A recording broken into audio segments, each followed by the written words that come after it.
है। आज हम फिर एक दवाई के बारे में बताने जा रहे हैं। जब मैंने YouTube पे देखा तो एक डॉक्टर बता रहे हैं कि R9 को खांसी के उसमें बताया। वो बात ठीक है, खांसी उनमें दिया है और जर्मन की ही उन्होंने R9 को बताया है।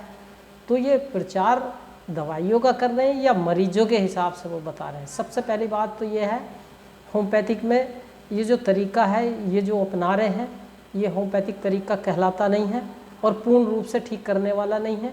ये कैटेगरी जो है आपकी होम्योपैथिक से हटके होती है, नॉन होम्योपैथिक कैटेगरी में ये आती हैं। अब इन्होंने बताया इसकी 10-10 बूंद डाल के आप सुबह शाम या दिन में 3 बार ले रहे हैं।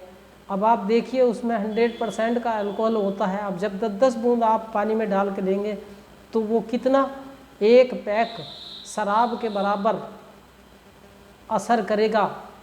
तो आपको क्यों खांसी उठेगी, क्यों परेशानी होगी?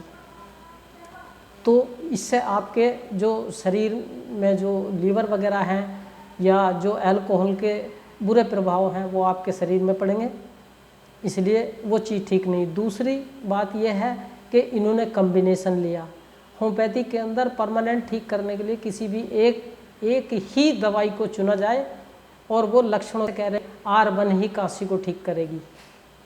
उसमें जो 5-7 दवाइयाँ हैं वो हैं, उनके भी सिम्टम्स अलग अलग हैं।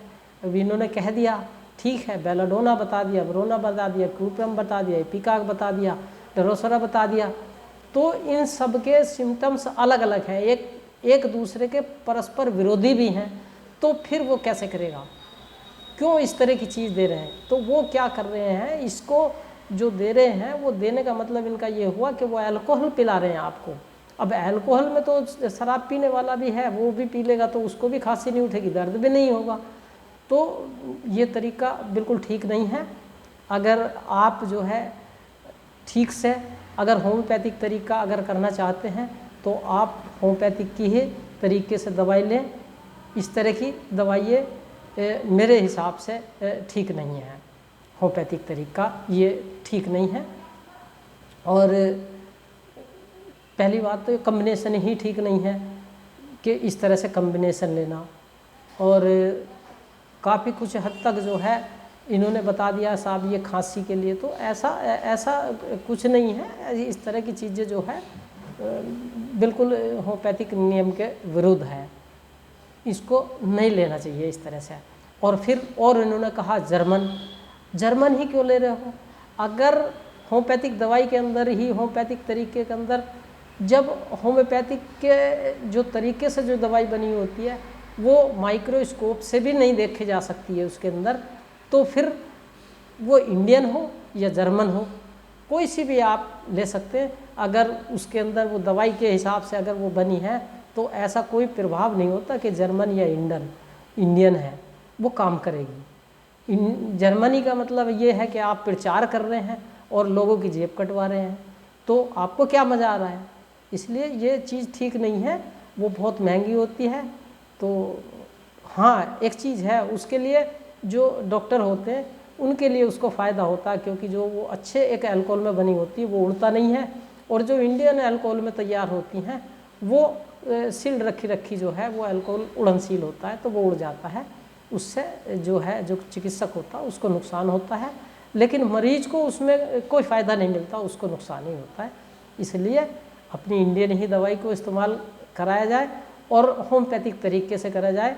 इस तरह का मिस गाइडेंस वाले चक्कर में आप ना आए, या तो ये स्टोर वाले या अपनी सेल को कर रहे हैं, इस तरह का तरीका बहुत गलत है, इसको नापना जाए। इसलिए मैं आपको इन चीज़ों से अवगत कराना चाहता हूँ।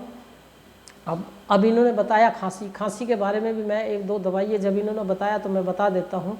अब इन्होंने इपिकाक बताया, इसमें बेलाडोना बताया। तो बेलाडोना में क्या होता है, सूखी खांसी होती है और सूखी खांसी के बाद उसका चेहरा लाल होगा, आंखें लाल होंगी, तो आप वहाँ निझझक जो है आप, और मतलब जो फर्स्ट स्टेज होती है उसमें उसको इस्तेमाल कर लिया जाता है।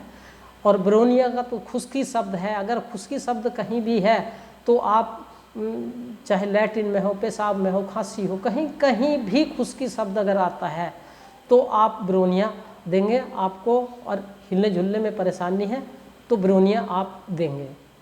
और तीसरी इन्होंने दवाई इपिकाक बताई। इपिकाक में कभी सूखी खांसी नहीं होती, उसमें जो है घड़ शुदा खांसी होती है और बलगम बोलता भी है, तो इस तरह की सूखी खांसी उसके अंदर नहीं होती।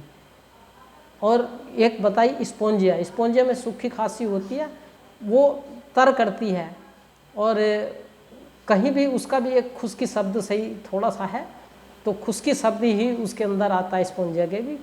तो इस तरह के अगर सिम्टम्स दिखाई देते हैं तो आप उसको ले सकते हैं, लेकिन अलग अलग है उनमें, सूखी, स्पोंजिया भी, ब्रोनिया भी और बेलाडोना, ये तीनों सूखी में तो आती हैं, ये तीनों सूखी में आती हैं, लेकिन लक्षण इनके अलग अलग हैं।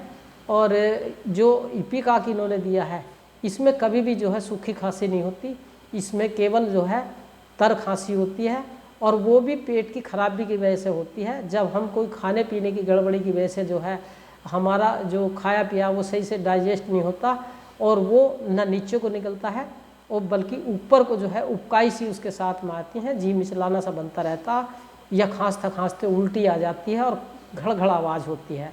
तो उस जगह पे आप इपिकाक दवाई को, इपिकाक 200 की एक खुराक दीजिए, आपको तुरंत रिलीफ आएगा। लेकिन आप इस तरह की जो चीज़ें हैं ये आप ना इस्तेमाल करें मेरे हिसाब से। अगर होम्योपैथिक के नाम से अगर आप खा रहे हैं तो आप इस तरह की दवाई खाएं, वो R1 वगैरह जैसा ये बता रहे हैं, तो इस तरह की दवाई ना यूज करें। Thank you.